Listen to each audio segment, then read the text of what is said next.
Satu perhimpunan cemerlang bagi satu upacara gemilang.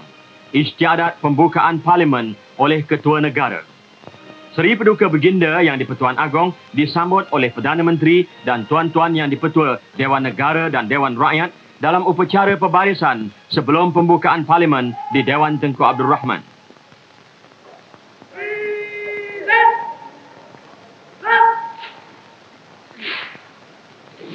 Seri Paduka Baginda membalas tabik dari Kawalan Kehormatan Batalion ke-5 Askar Melayu Diraja.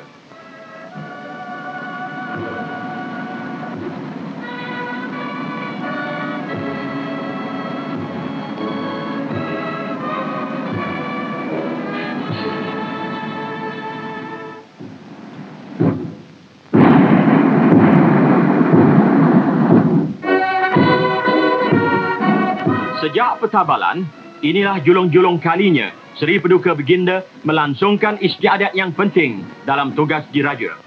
Biasanya, upacara ini dilangsungkan sewaktu belanjawan negara dibentangkan. Tetapi, persidangan ulung penggal ketiga Majlis Parlimen yang pertama ini tidak kurang pentingnya dengan dibentangkan anggaran perbelanjaan rancangan-rancangan pembangunan negara.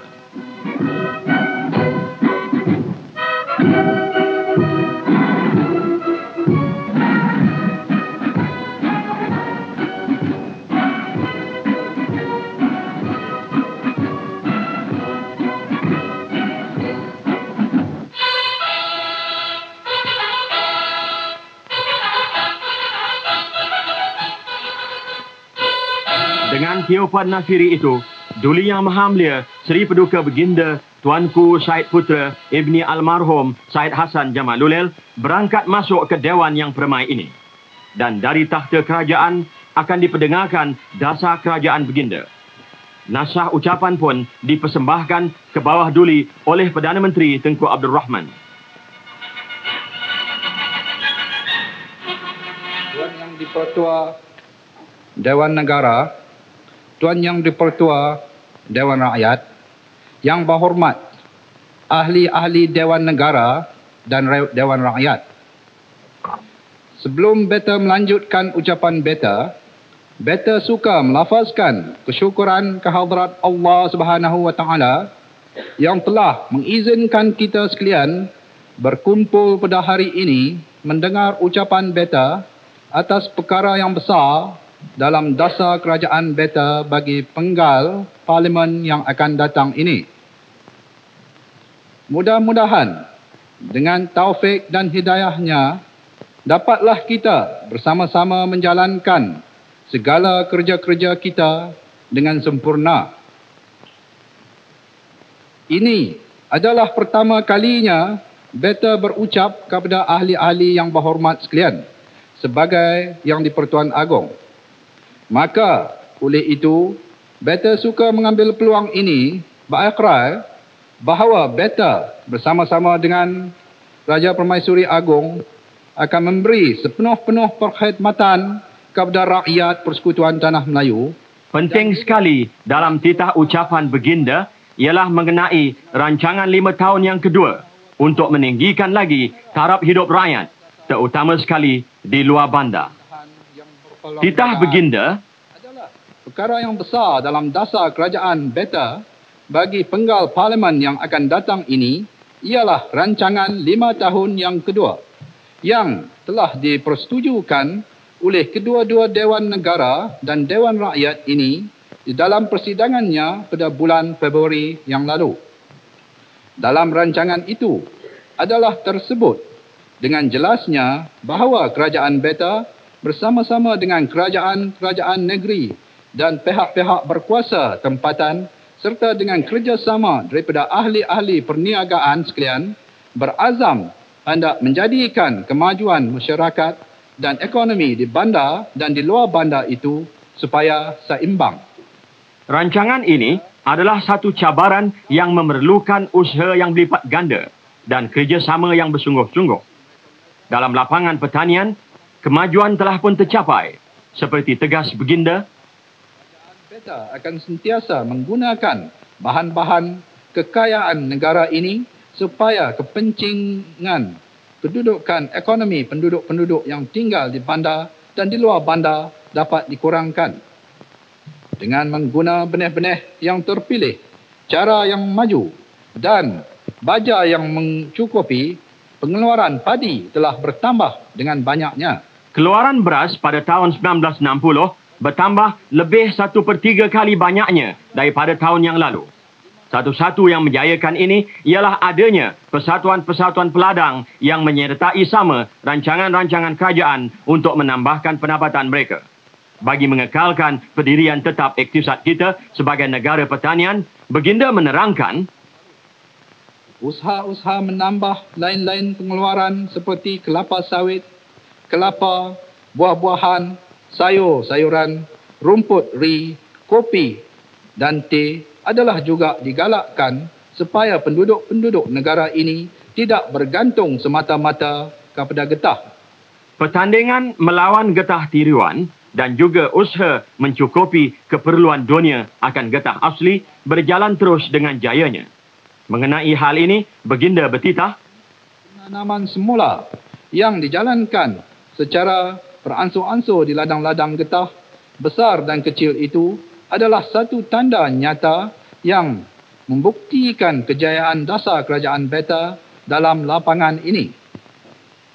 Sebuah jawatan kuasa kerja bersekutu untuk menimbangkan rancangan-rancangan kerajaan bagi menanam semula di masa hadapan telah pun ditubuhkan. Selain daripada pertanian, lapangan perusahaan juga dimajukan di tanah air kita. Tegas Baginda, ada tanda-tanda menunjukkan bahawa ahli-ahli perusahaan luar negeri dan tempatan akan terus menanam modal dengan lebih banyak lagi di negara ini. Dengan tujuan supaya perusahaan tidak dibuka pada satu-satu tempat sahaja, kerajaan-kerajaan negeri adalah digalakkan membuka kawasan-kawasan perusahaan seperti yang ada di Petaling Jaya. Kerajaan Persekutuan telah pun mengadakan suatu kumpulan wang untuk membantu kerajaan-kerajaan itu membuka kawasan-kawasan perusahaan. dalam lapangan pelajaran dan pendidikan, kerajaan sedang berusaha memberi seluas-luas peluang kepada pemuda-pemuda kita untuk melengkapkan diri mereka di masa depan. Berhubung dengan hal ini, Baginda menerangkan, lapangan pelajaran, Kerajaan Beta telah bersetuju dengan penyata jawatan kuasa menyemak semula pelajaran. Segala syur dalam penyata itu akan dilaksanakan dengan seberapa segera yang boleh dan rang undang-undang yang bersabit dengannya akan dikemukakan di dalam Parlimen dalam tahun ini juga. Dua perkara besar dalam hal pelajaran ialah menaikkan had umur berhenti sekolah dan memberi pelajaran yang percuma di sekolah-sekolah rendah. Mulai daripada tahun 1962, satu jenis sekolah yang baru yang dinamakan sekolah pelajaran lanjutan akan ditubuhkan.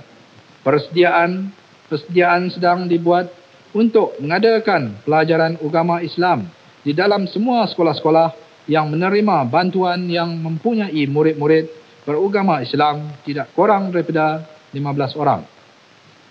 Kemudahan-kemudahan akan ditambah untuk memperolehi pelajaran dengan menggunakan bahasa kebangsaan sebagai bahasa pengantar, termasuklah pelajaran menengah. Usaha-usaha akan dibuat untuk meninggikan mutu sekolah-sekolah kebangsaan dan semua derajah-derajah aliran bahasa kebangsaan. Pelajaran yang menggunakan bahasa kebangsaan sebagai bahasa pengantar akan diberi percuma di semua peringkat di semua sekolah-sekolah. Perundingan langkah-langkah juga diambil untuk mengadakan perkhidmatan guru yang serupa. Demikian juga dalam penubuhan sebuah universiti kebangsaan yang berkuasa sendiri di Kuala Lumpur. Dalam lapangan kesihatan umum pula, Baginda menerangkan bahawa kemudahan perubatan dan kesihatan akan diperluaskan lagi, terutama bagi orang-orang kampung. Maka jelaslah bahawa Satu perkara yang penting untuk menjayakan rancangan 5 tahun yang kedua itu ialah keamanan dan ketenteraman dalam negara. Selanjutnya, Baginda menerangkan, dengan hal yang demikian, Kerajaan Beta adalah berazam hendak mengekalkan ketenteraman dan keamanan dan segala langkah yang sesuai adalah diambil. Oleh kerana darurat sudah tamat, maka mudahlah bagi pasukan polis menjalankan tugas ini. Kerajaan Beta memang sedar akan adanya lagi penjahat-penjahat komunis di kawasan sempadan antara negeri Thai dengan Tanah Melayu dan juga adanya ancaman-ancaman subversif dalam negeri ini, dan untuk menghapuskan kedua-dua perkara ini, kerajaan Beta telah mengambil langkah-langkah yang sesuai. Tindakan juga dijalankan untuk menghapuskan bahaya kongsi-kongsi gelap. Mengenai perhubungan antara bangsa pula, Baginda bertitah, kerajaan Beta akan terus menjalankan satu dasar luar negeri yang bebas yang dibuat dengan tujuan hendak mewujud dan mengekalkan keamanan dan kemakmuran dunia dengan berdasarkan asas-asas dan tujuan-tujuan piagam bangsa-bangsa bersatu. Kerajaan Beta akan terus juga bekerjasama dengan semua negara-negara yang bersahabat dengan kita, terutama sekali dalam lapangan ekonomi dan kebudayaan. Dengan hal yang demikian, maka kita telah bersetuju hendak bekerjasama dengan negeri-negeri Thai dan Filipina dalam lapangan ekonomi dan kebudayaan di Tenggara Asia. Berhubung dengan Kongo, kita telah sambut seruan bangsa-bangsa bersatu dengan mengirimkan pasukan tambahan askar kita menjadi satu brigade.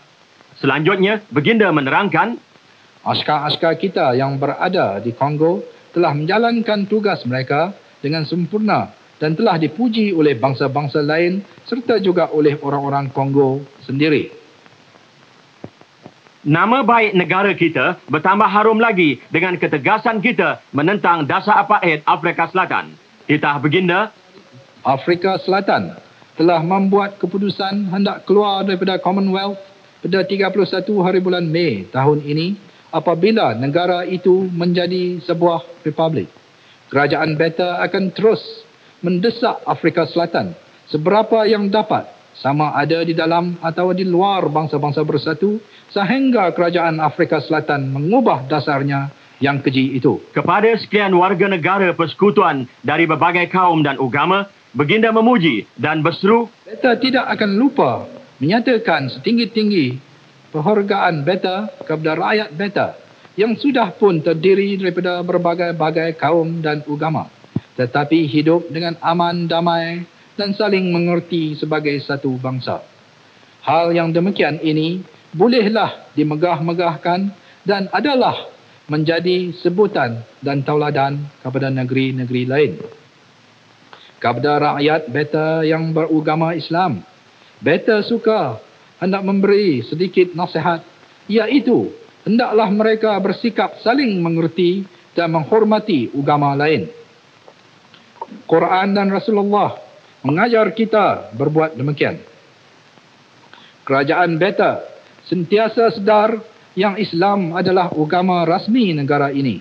Dengan yang demikian, baru-baru ini kerajaan Beta telah mengadakan pertandingan membaca Quran bukan sahaja di peringkat kebangsaan, bahkan juga di peringkat antara bangsa dengan tujuan hendak mengekalkan ajaran Al-Quran dan merapat serta mempereratkan tali persaudaraan negara-negara Islam di dunia ini. Selepas merdeka, kita telah mencapai kejayaan dan kemajuan.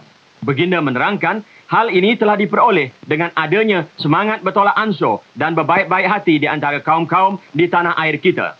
Menutup ucapan, Baginda menegaskan, sesungguhnya inilah satu keadaan yang didapati dalam sebuah negeri yang aman dan sejahtera seperti negara kita ini. Jika sekiranya kita boleh mengekalkan keadaan yang seumpama itu, insya-Allah pada tahun-tahun yang akan datang pun dapatlah Beta menyampaikan kepada ahli-ahli yang berhormat akan berita-berita kejayaan gilang gemilang yang dicapai oleh negara kita yang dikasihi ini. Mudah-mudahan Allah berserta kita memajukan tanah air kita sebagai sebuah negara yang adil dan makmur.